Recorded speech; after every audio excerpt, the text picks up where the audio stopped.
continuidade ao assunto de proteínas, vamos falar agora nesta videoaula sobre os aminoácidos, que são as menores partes que formam uma proteína ou um peptídeo.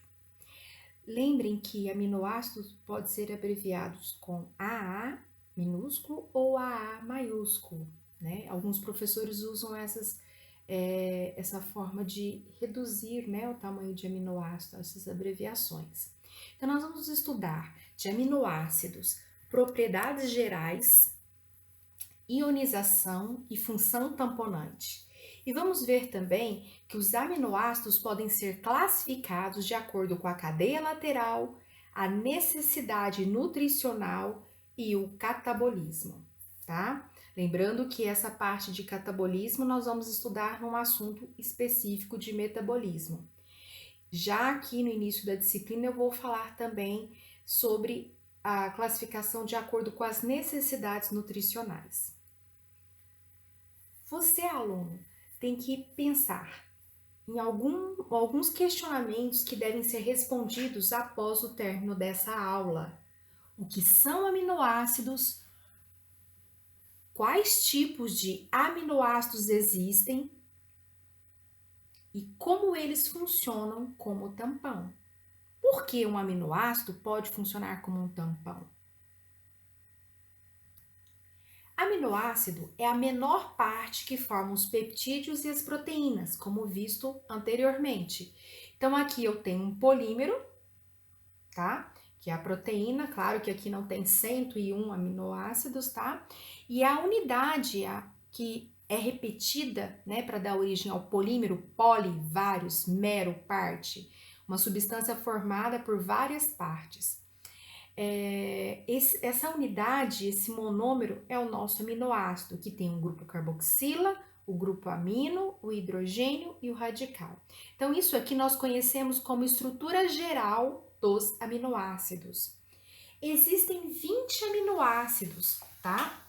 Mas a partir desses aminoácidos, o organismo, ele pode também, assim que uma proteína ela é produzida, pode acontecer alterações que vão gerar outros tipos de aminoácidos, tá? Nós temos 20 aminoácidos, mas existem outros aminoácidos diferentes. Aqui está, então, a lista dos 20 aminoácidos que comumente são encontrados na composição de peptídeos e proteínas. Esses aminoácidos, ninguém vai precisar decorar o nome deles, tá? Mas de tanto nós falarmos os exemplos, eles já começam a ficar mais familiares. Por exemplo, glicina, alanina, prolina, valina e assim por diante. Aqui está o nome completo deles e aqui está o nome abreviado. Ele pode ter a sua abreviação com 3 letras, sendo a primeira maiúscula e as outras 2 minúsculas. Por exemplo, glicina, gli, alanina, ala, prolina, pro, valina, val, tá? Ou pode ser abreviatura somente de uma letra, que comumente na genética vocês vão estar vendo os aminoácidos estando abreviados também por uma letra. Assim como vocês têm abreviatura para as bases nitrogenadas, citosina, timina, uracila. Bem, vamos classificar os aminoácidos. Nesse primeiro momento, eu estou colocando aqui uma definição bem simples, mas muito importante e que gera muita confusão, tá? Que é o critério de chamar um aminoácido como aminoácido essencial ou aminoácido não essencial, tá? O que é essa classificação como essencial ou aminoácidos essenciais? Aminoácidos são essenciais aqueles que são obrigatórios estarem na nossa alimentação, na nossa comida.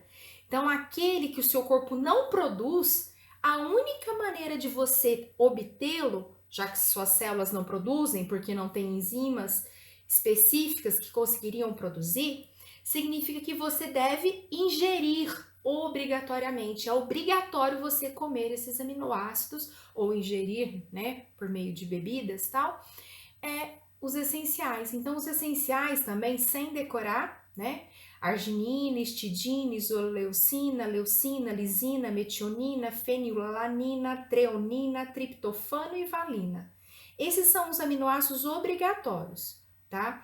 A arginina que tem uma observação, ele é essencial para indivíduos jovens e em crescimento, mas não para adultos. O que isso significa? Que o adulto consegue produzir a quantidade que necessita, enquanto indivíduos em crescimento, em desenvolvimento, devem ingerir uma quantidade maior, né? Porque não conseguem produzir a quantidade que o organismo precisa. Já os não essenciais são aqueles que o nosso corpo consegue produzir, tá? Então, hoje, nesse primeiro momento, eu só fiz essa distinção. Existem aminoácidos essenciais e não essenciais. Aqui eu coloquei uma figura que representa alimentos que têm proteínas, como o leite, os ovos e as carnes. Geralmente, tá? Para não falar 100%, porque sempre, né, é complicado falar na área da biologia, tá? Não é uma área exata. Nós temos que a maioria das proteínas de origem animal são aquelas que têm alto valor biológico. O que isso significa? Que as proteínas desses alimentos de origem animal têm nas suas proteínas os aminoácidos essenciais que nós necessitamos. Por isso, pessoas que são veganas, que não ingerem nenhum tipo de alimento de origem animal, eles devem ter um cuidado maior na obtenção desses aminoácidos essenciais. Portanto, eles têm que ter uma alimentação mais variada e rica, tá? Para conseguir atingir a composição adequada, né, de ingestão específica desses aminoácidos essenciais.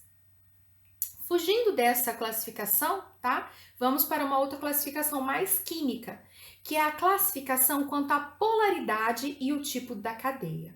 Segundo o autor Leininger, né, o livro de Bioquímica dos Princípios de Bioquímica do Leininger, ele classifica os aminoácidos de acordo com o grupo R, de acordo com o radical. Existem aminoácidos que não gostam de água, eles são os apolares, tá? Nós temos os aminoácidos que podem ser polares ou apolares, mas só por terem um grupo R, um anel aromático, estão agrupados aqui no grupo R aromático. E nós temos os aminoácidos que gostam de água, mas existem os aminoácidos que gostam de água, que são polares, mas não têm carga elétrica. E nós temos os aminoácidos que têm carga elétrica, e nós sabemos que as cargas podem ser positivas ou negativas. Lembrando que para classificar esses aminoácidos nesses 5 grupos, foi utilizado as mesmas condições para os 20 aminoácidos, que é um pH 7. Então, aqui está a estrutura geral de um aminoácido, tá? Gostaria de fazer uma observação aqui, ó. Lembrem que CO- é a mesma coisa de C dupla O menos, tá? Professora, mas cadê o H que estava aqui? O grupo carboxila, ele pode ser encontrado na forma de COOH. Esse COOH é a que nós chamamos de forma protonada, que ainda tá com o íon H+. Quando ele desprotona, o íon H+, ele é eliminado, né? Então, aqui, se eu fosse fazer uma equação, né? Olha, ia ficar COO menos. Esse menos é porque o oxigênio tem um elétron a mais do que o número de prótons no seu núcleo, uma vez que o átomo de hidrogênio perdeu seu elétron e saiu na forma de íon H+. Então, o grupo carboxila ele pode ser encontrado na forma protonada ou na forma desprotonada. E estar protonado ou desprotonado depende muito do pH do meio, ou seja, da quantidade de íons H+. Aqui nós temos o grupo amino, tá? Esse grupo amino aqui, ele pode ser encontrado na forma de H2N, tá? Então, mostra que aqui ele está protonado, dessa maneira ele está desprotonado. Aqui o grupo carboxilo está desprotonado e aqui ele está protonado. Então, aqui está, né, os 5 grupos de aminoácidos todos colocados, tá? E eu preciso que vocês façam uma atividade, tá? E qual é essa atividade? Essa atividade é vocês pegarem uma folha sulfite e desenharem os 20 aminoácidos.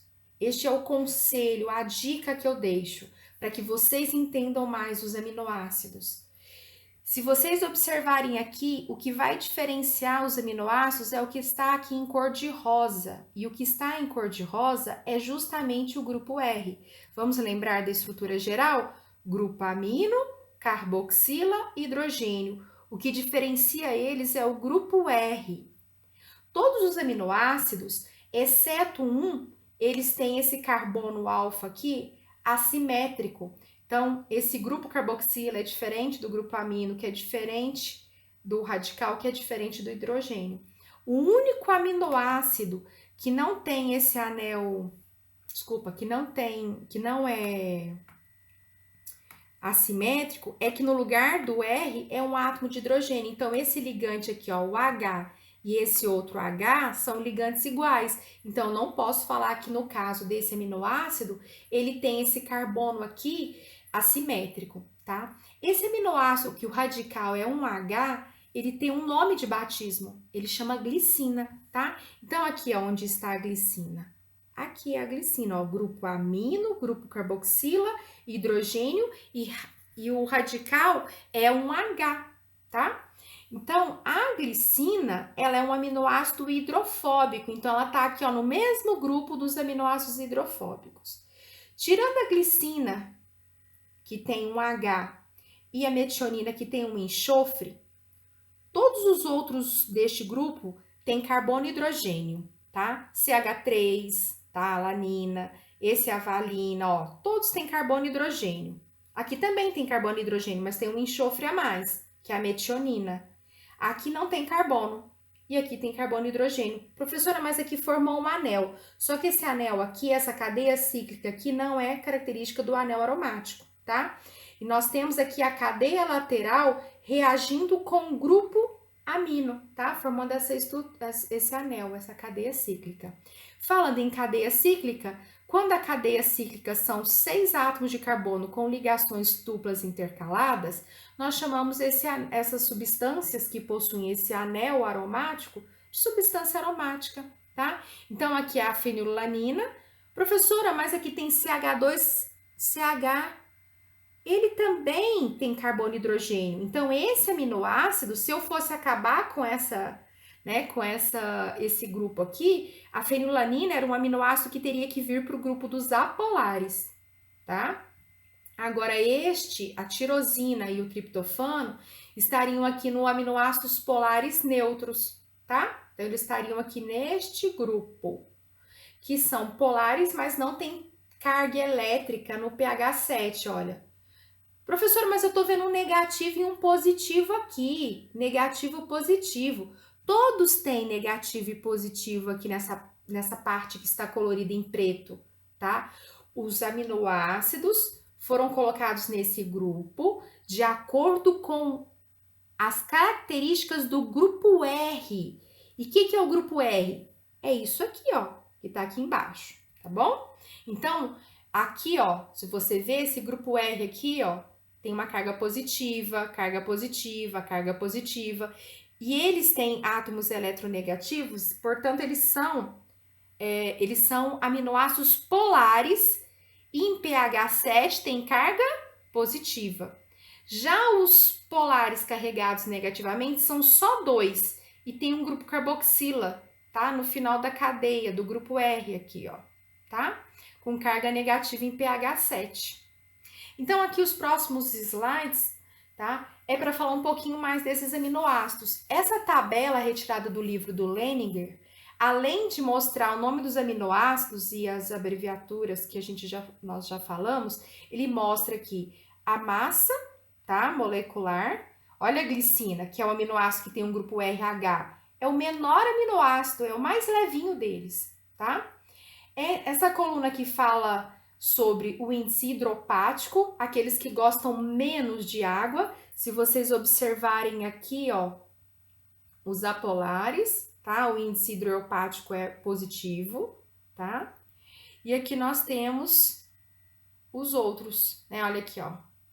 Eles são polares. E o valor desse índice é mais negativo e maior, tá? Ó, a cisteína tá mostrando que o índice hidropático dela é positivo. Então, ela tá um pouco diferente dos demais, do mesmo grupo. E aqui é a porcentagem de ocorrência nas proteínas. Então, o aminoácido que é encontrado em maior quantidade nas proteínas, né, que são moléculas biológicas, é a leucina.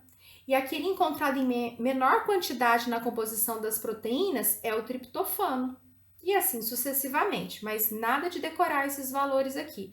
São só para vocês verem que tem determinadas informações. Os próximos slides é para que vocês utilizem, né? Que vocês pausem esse vídeo e façam o desenho olhando para o grupo R desses aminoácidos durante esse trabalho de fazer o desenho.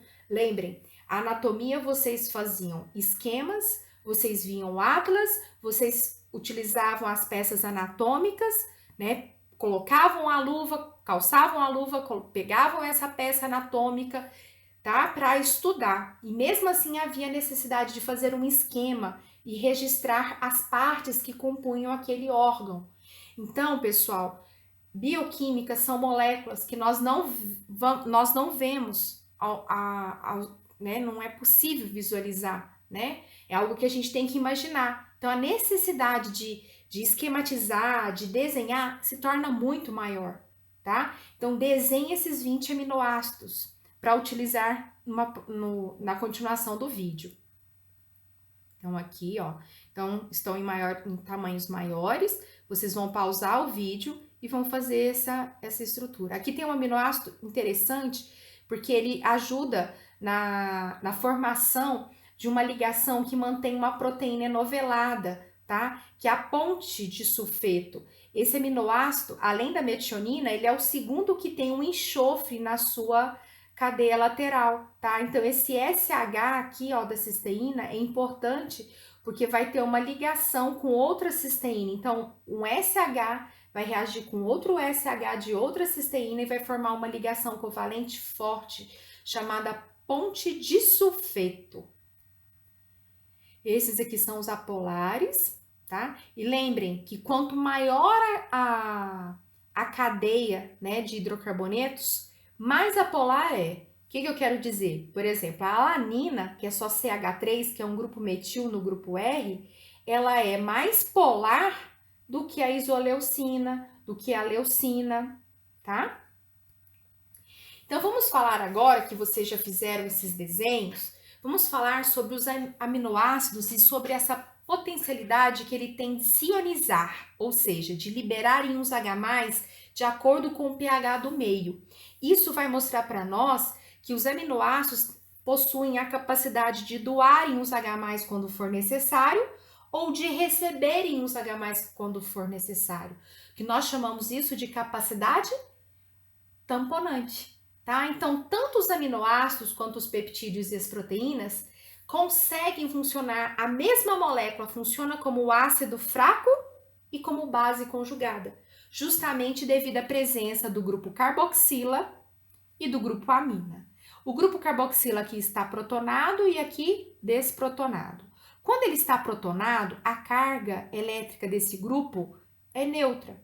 Quando ele desprotona, por deixar um elétron aqui para trás do átomo de hidrogênio, ele fica com uma carga elétrica negativa, -1. Já o grupo amino, quando está protonado, está com íon H+,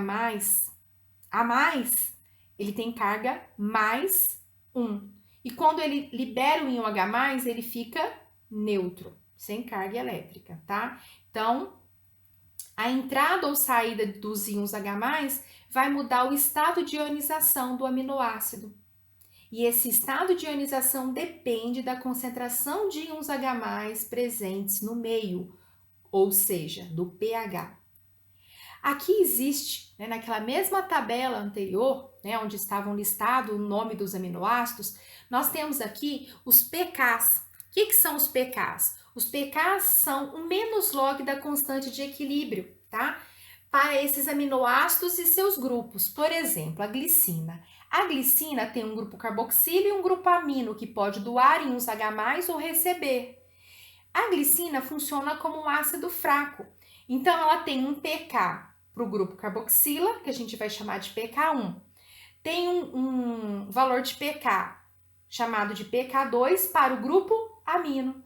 Mas o hidrogênio que está lá na cadeia lateral dela não é um hidrogênio ionizável, uma vez que a diferença de eletronegatividade entre o carbono alfa e esse hidrogênio do grupo R não é suficiente para o carbono roubar o elétron. Ele não é tão eletronegativo para conseguir roubar esse elétron do íon H+, do átomo de hidrogênio, e ele sair na forma de íon H+, tá? Então, nunca houve necessidade de decorar esses valores, eles sempre são dados. Então, todos os aminoácidos têm pK1, porque todos têm grupo carboxila. Todos os aminoácidos têm pK2, porque todos têm grupo amino. Mas nem todos têm o pKr ou pK3, tá? Porque tem aminoácidos que não têm hidrogênio ionizável na cadeia lateral. Vamos usar como nosso exemplo um aminoácido chamado alanina. Nós vamos na tabela procurar a alanina, tá? Então, a alanina, ele tem um pK1 de 2,34 e um pK2 de 9,69. Ao utilizar esses valores aqui, eu tomei nota aqui, tá? pK1 de 2,34 e pK2 de 9,69. Como esses hidrogênios aqui do grupo R não são ionizáveis, ele não tem o pKr, tá? Nós vamos ver o que acontece com a alanina quando ela é colocada no meio, aonde vai se variando, né, mudando a quantidade de íons H+. Então, aqui eu mostrei o seguinte. Nós temos aqui a alanina, olha, o grupo carboxila, o grupo amino, o radical e o hidrogênio. E esse aqui é o nosso carbono alfa. A alanina, quando ela está no meio, onde tem muitos íons H+, o grupo carboxila se encontra protonado e o grupo amino protonado, porque tem muitos íons H+ aqui no seu entorno, tá? No entorno, em volta dessa molécula. Então, predomina a forma desses dois grupos protonada. Só que esse é neutro e esse é positivo, então se eu for olhar a estrutura inteira do aminoácido, alanina, eu vou falar que ele tem uma carga líquida +1. Só que se eu coloco esse mesmo aminoácido alanina num pH onde a quantidade de íons H+ é menor, eu vou forçar um grupo a se ionizar, tá? Então, vai ocorrer a ionização. Mas qual grupo que vai liberar o íon H+ primeiro? O grupo carboxila ou o grupo amino? Quem responde esta pergunta é justamente o valor do pK.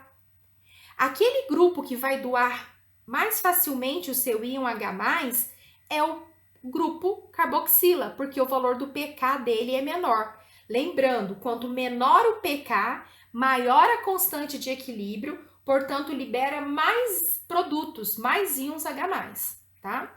Então, nós temos aqui, ó, eu anoto o valor do pK1 neste momento e mostro a saída do íon H+. E esse íon H+ que vai sair é justamente esse aqui, ó, que eu tô colocando a seta. E aí, o que vai sobrar, né, esse aminoácido, a alanina, ele vai ser encontrado nesta forma aqui, com o grupo carboxila desprotonado e o grupo amino ainda protonado. O restante eu nem falo mais, porque nós já sabemos que esses não são hidrogênios ionizáveis. Se eu coloco, né, se eu vou subindo mais o pH do meio, eu vou forçar, né, porque tem poucos íons H+ agora, né, eu vou colocar no meio onde tem menos ainda. Então, dessa maneira, eu vou forçar mais íons H+ a saírem, tá? E quando isso acontece, nós temos aqui a saída, né, a ionização do grupo amino, tá? Então, vai sair a retirada desse íon H+ aqui. E como vai ficar o aminoácido alanina? NH2. COO- já estava.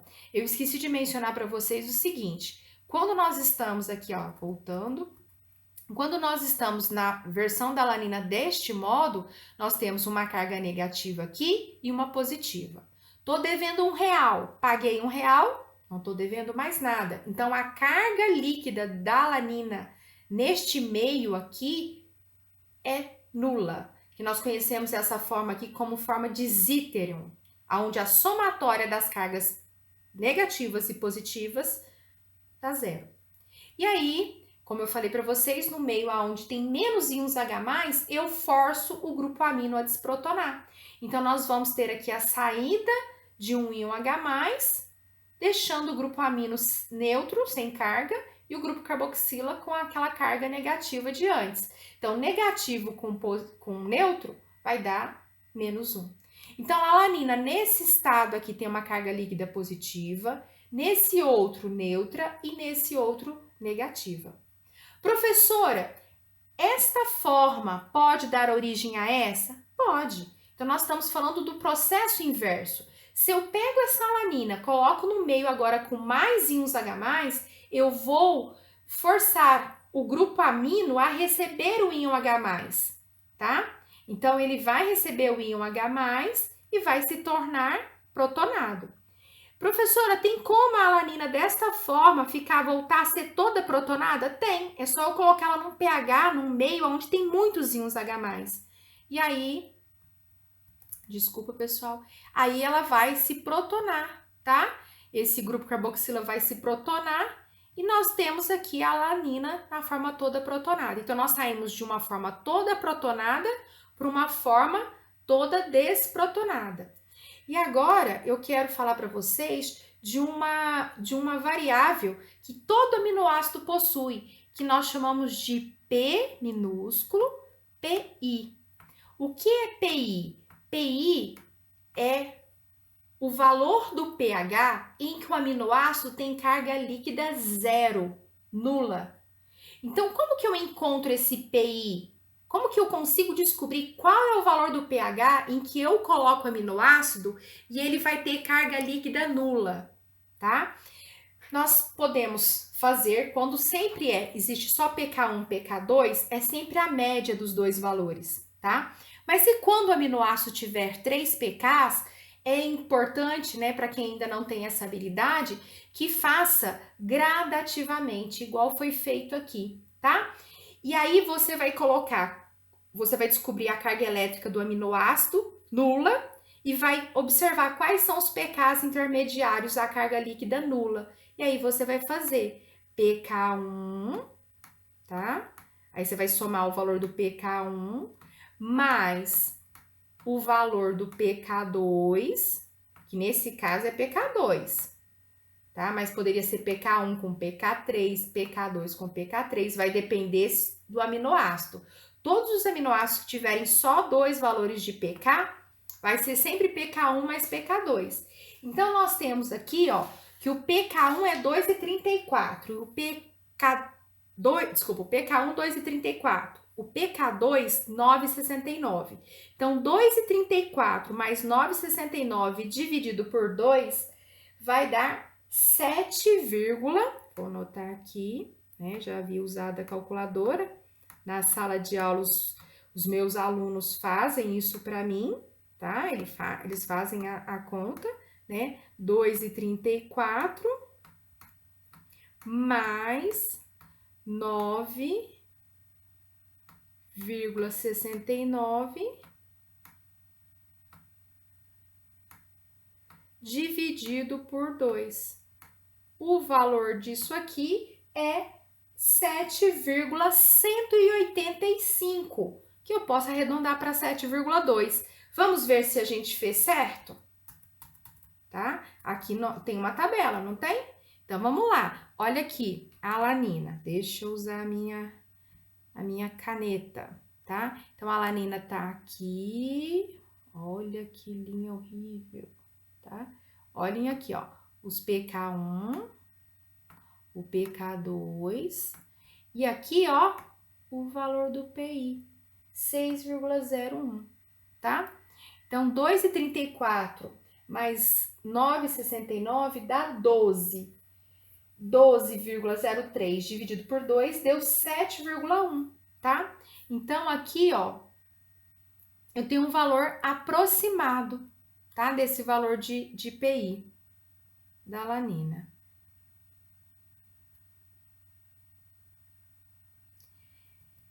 Isso aqui foi onde nós fizemos.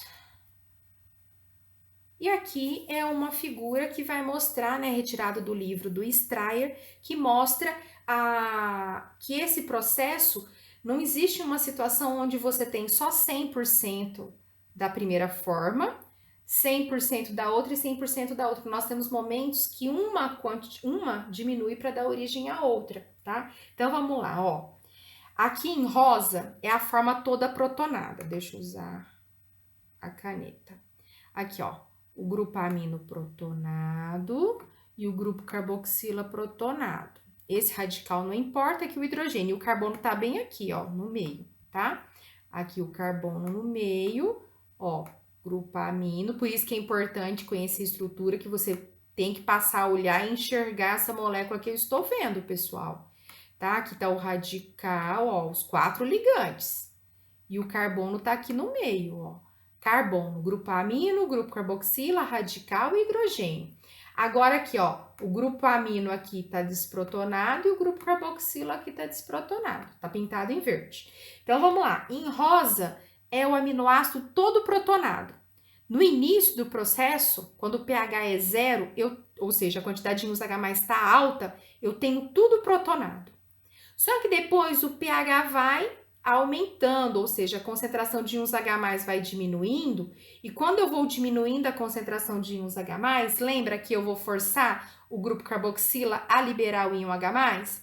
E aí, ó, eu vou ter uma situação onde eu começo a ter esse aminoácido com o grupo amino protonado e o carboxila desprotonado. Então, nesse ponto aqui, ó, eu tenho 50%. Então, olha, aqui a quantidade de tudo protonado começa a diminuir e a quantidade com o grupo carboxila desprotonado começa a aumentar. Chega um ponto que eu tenho 50% desse e 50% desse. Aí depois eu vou adicionando mais íons, mais hidroxila, né? No caso aqui, como eu aumento o pH, eu tô adicionando OH, uma base. Aí eu vou ter justamente essa situação, onde eu vou jogando OH, o pH do meio vai aumentando, ou seja, a concentração de íons H+ vai diminuindo.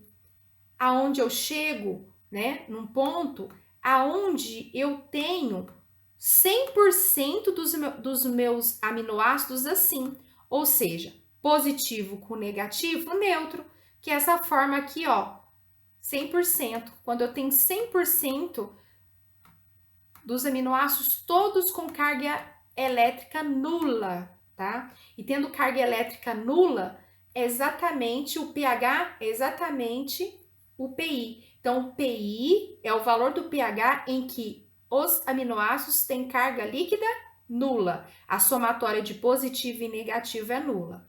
Depois, o pH continua aumentando e eu vou forçar agora o grupo amino a desprotonar. Então, a quantidade, né, dessa forma azul começa a diminuir. Quando ela começa a diminuir, a quantidade da forma totalmente desprotonada começa a aumentar. Chega um ponto que eu tenho 50% dessa forma e 50% dessa forma. E aí o pH continua subindo, ó, e a quantidade da forma, né, que tem a forma neutra começa a diminuir, chegando aqui, ó, nesse ponto onde eu tenho 100%, tá? Dessa forma. Totalmente desprotonada, tanto o grupo amino como o grupo carboxila. E aqui no meio, eu tinha, aqui nesse ponto aqui, ó, eu tinha exatamente tudo protonado. Então, aqui eu tinha o aminoácido no seu estado todo protonado e aqui no seu estado todo desprotonado. E quando eu coloco o aminoácido no valor do pH, eu coloco esses aminoácidos numa solução que o pH da solução é igual ao PI desse aminoácido. Então, o aminoácido passa a ter carga líquida nula. Portanto, pessoal, foi isso que nós tínhamos para falar de aminoácidos, que os aminoácidos têm grupo amino, né? Se a gente for desenhar aqui mais uma vez, lembrando a importância de você fazer aquele trabalho que eu pedi no início aqui dessa videoaula, tá? Coloca o seu carbono alfa aí, coloca o hidrogênio. Você pode colocar tanto hidrogênio aqui e aqui, mas se você quiser padronizar, desconsidere esse risquinho aqui, ó. Coloca o grupo carboxila aqui, o hidrogênio aqui em cima, mas lembrando que ele pode estar em outra posição, e aqui o grupo, e aqui o grupo amino, tá? O NH3. Não tenho tantas habilidades motoras aqui de escrever, né? Não vou falar nem com o mouse, porque eu estou usando um notebook. Então, ó, o grupo carboxila, hidrogênio, grupo amino. E aqui é o R. Então, você pode procurar fazer, tá? Esses aminoácidos com as suas características. E aqui, ó, por exemplo, o grupo R dos aromáticos, você pode colocar todos eles na cor laranja, para distinguir todos os polares, apolares. Cada grupo, são 5 grupos, cada grupo você escreve esse grupo R com uma cor. Ah, professora, eu quero escrever tudo de lápis. Depois você vem com giz de cera, com lápis colorido ou uma caneta colorida e circula, marcando aquele grupo R, para que o seu cérebro memorize que a diferença está justamente no grupo R, tá? Isso eu estou falando assim de experiência. Todo semestre eu peço para os alunos fazerem. Os alunos que fazem, percebem e aprendem. E aminoácido fica memorizado, porque fez 20 vezes essa parte vermelha aqui, ó. Tá? Portanto, agora o próximo passo é assistir peptídeos. Assista o conteúdo 2.2, peptídeos, que é a união de aminoácidos com uma quantidade menor.